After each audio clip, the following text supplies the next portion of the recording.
deuxième livre qui s'intitulait L'or marine, d'une part, publié au Petit Véhicule, et puis dernièrement, Un chien dent, que tu appelles Un jour comme les autres. Alors, j'aimerais que tu rebondisses sur l'expression Un jour comme les autres. Pour moi, c'est ce jour-là, il est exactement identique à celui que peut-être je vivrai, celui que j'ai vécu.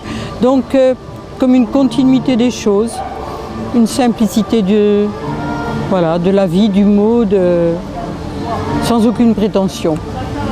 L'or marine, ce titre, t'est-il venu d'emblée, sans réflexion, ou bien, et en même temps correspond-il à ton pays d'adoption, non, je ne sais pas, de La Rochelle, du côté de l'océan Atlantique?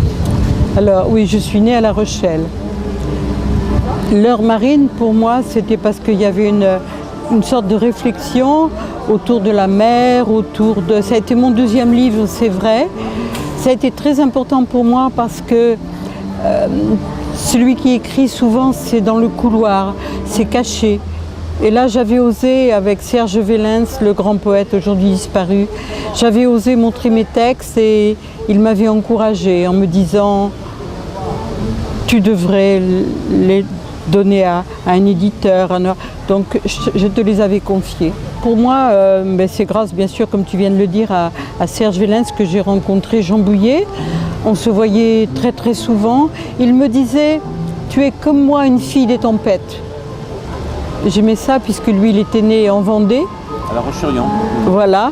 Et on partageait beaucoup de choses. J'allais le rejoindre chez lui. Il me faisait découvrir, il me racontait ses histoires, toute cette école de Rochefort.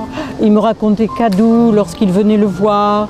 Et j'étais comme si j'étais parmi eux.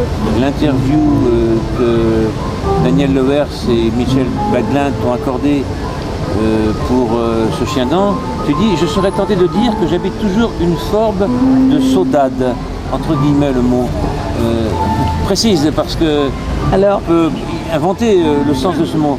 D'où vient-il? Alors, saudade, pour moi, c'est moi quelque part. Je suis portugaise de par mon père. Je porte un nom de Jésus qui n'est pas... Voilà.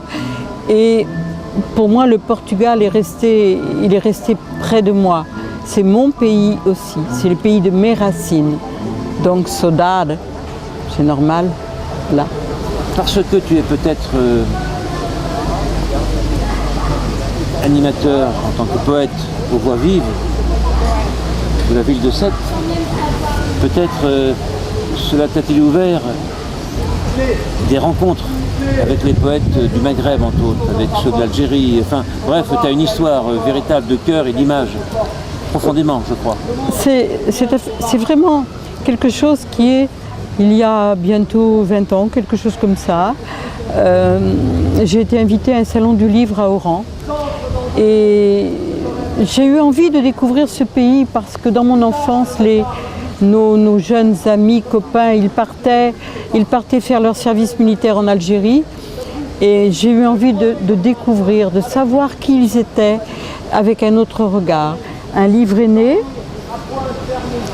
il était traduit en arabe comme une confession de Pierre Djazaïr et pour moi j'ai découvert un pays et même dans un des poèmes que peut-être je lirai, pour moi c'était pareil, que ce soit les Pyrénées ou c'était le même pays avec l'accueil des gens. Et j'ai la chance d'y retourner très très souvent, de faire des conférences, des ateliers et même un voyage dans le désert en Algérie récemment, d'où un livre est né aussi.